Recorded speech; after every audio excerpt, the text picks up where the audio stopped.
एक दिन एक स्थान पर भाग्य और बुद्धि की मुलाकात हो गई। दोनों बैठकर बातें करने लगे। बातें करते करते उनमें बहस छिड़ गई। भाग्य ने कहा, मैं बड़ा हूँ, अगर मैं साथ ना दूं तो आदमी कुछ नहीं कर सकता। मैं जिसका साथ देता हूँ उसकी जिंदगी बदल जाती है, चाहे उसके पास बुद्धि हो या ना हो।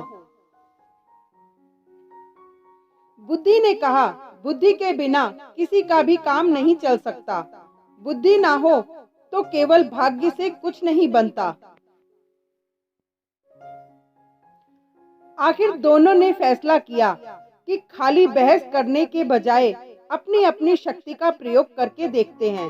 पता चल जाएगा कि कौन बड़ा है। वे दोनों एक किसान के पास गए। किसान बहुत ही गरीब था। वह अपनी कुटिया के बाहर बैठा अपनी किस्मत पर रो रहा था। भाग्य ने कहा, देखो, इस इंसान के पास बुद्धि नहीं है, मैं इसका भाग्य बदलता हूँ। ये खुशहाल और सुखी हो जाएगा, तुम्हारी जरूरत ही नहीं पड़ेगी। किसान की कुटिया के साथ ही उसका एकमात्र खेत था। उसने उसमें ज्वार बो रखी थी। बालियां आ ही रही थीं। इस बार उसने बालियों को निकट से देखा। बालियों में ज्वार के स्थान पर भाग्य के प्रताप से मोती लगे थे। बुद्धिहीन किसान ने अपना माथा पीटा और कहा, अरे, इस बार तो सत्यानाश हो गया। ज्वार के स्थान पर ये पत्थर कंकर भला क्या उगाए हैं। किसान रो ही रहा था कि उधर से उस राज्य का राजा और उसका मंत्री गुजरे। उन्होंने दूर से ही ज्वार की वह खेती देखी। मोतियों की चमक देखते ही वह पहचान गए। दोनों घोड़ा गाड़ी से उतरे और निकट से देखा। वे तो सचमुच के मोती थे। दोनों बोले कि यह कितना धनी किसान है जिसके खेत में मोती ही मोती उगते हैं। मंत्री ने किसान से कहा, भाई, हम एक बाली तोड़कर ले जाएं। किसान बोला, एक क्या, 150 उखाड़ लो, पत्थर ही पत्थर तो लगे हैं इनमें। राजा ने मंत्री के कान में कहा, देखो कितना विनम्र है, ये अपने मोतियों को पत्थर कह रहा है। मंत्री ने कहा, और दिल भी बड़ा है। हमने एक मांगा और यह 150 ले जाने को कह रहा है महाराज।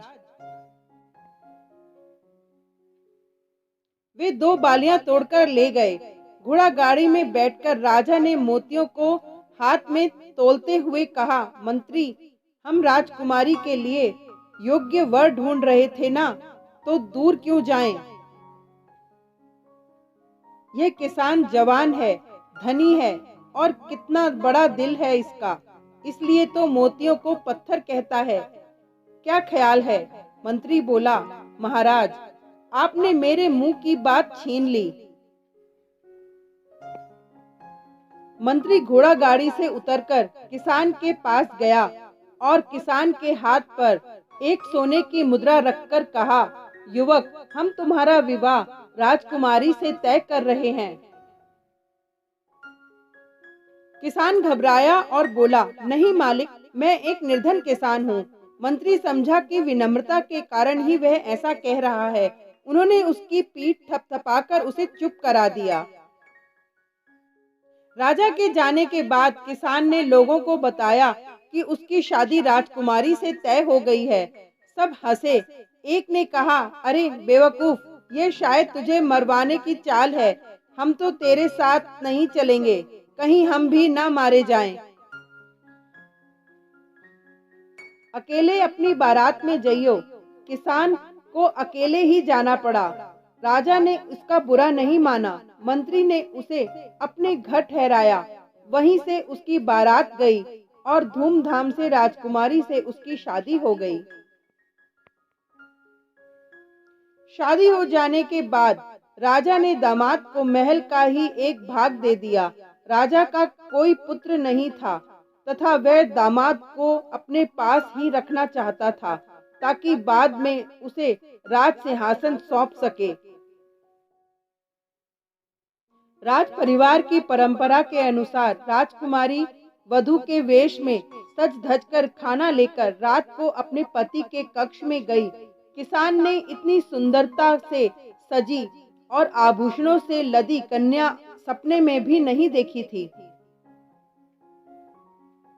वह डर गया। उसके मूर्ख दिमाग में अपनी दादी की बताई कहानी याद आ गई, जिसमें एक राक्षसी सुंदरी का वेश बनाकर गहनों से सजी धजी एक पुरुष को खा जाती है।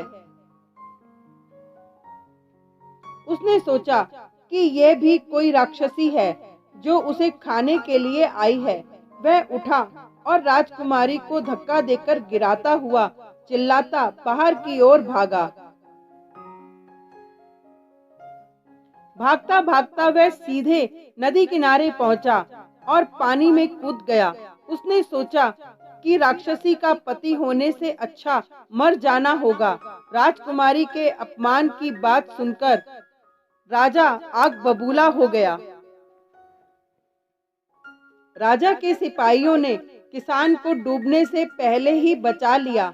उधर राजा ने आदेश जारी कर दिया कि दूसरे दिन उसे मृत्युदंड दिया जाएगा। बुद्धि ने भाग्य से कहा, देखा, तेरा भाग्यवान बुद्धि के बिना मारा जाने वाला है। अब देख मैं इसे कैसे बचाती हूँ। इतना कहकर बुद्धि ने किसान में प्रवेश किया। किसान को राजा के सामने पेश किया गया तो किसान बोला, महाराज, आप किस अपराध में मुझे मृत्युदंड देने चले हैं? मेरे कुल में मान्यता है कि विवाह के पश्चात पहली रात को यदि वर वधू की जानकारी में कोई व्यक्ति नदी में डूब मरे तो वधू विधवा हो जाती है या संतानहीन रह जाती है। जब मेरी पत्नी मेरे कक्ष में आई तो नदी की ओर से मुझे बचाओ बचाओ की पुकार सुनाई दी। मैं तुरंत उठकर डूबने वाले को बचाने के लिए भागा। आप मुझे कोई भी दंड दें, मैं अपनी पत्नी के लिए कुछ भी करूंगा। उसकी बात सुनते ही राजा ने उठकर किसान को गले लगा लिया। पिता पुत्री ने लज्जित होकर अपने असंगत व्यवहार के लिए माफी मांगी और फिर तीनों खुशी खुशी महल के अंदर चले गए। बुद्धि ने मुस्कुराते हुए भाग्य की ओर देखा। जीवन में सफलता के लिए भाग्य और बुद्धि दोनों का मेल बहुत जरूरी है। Thank you.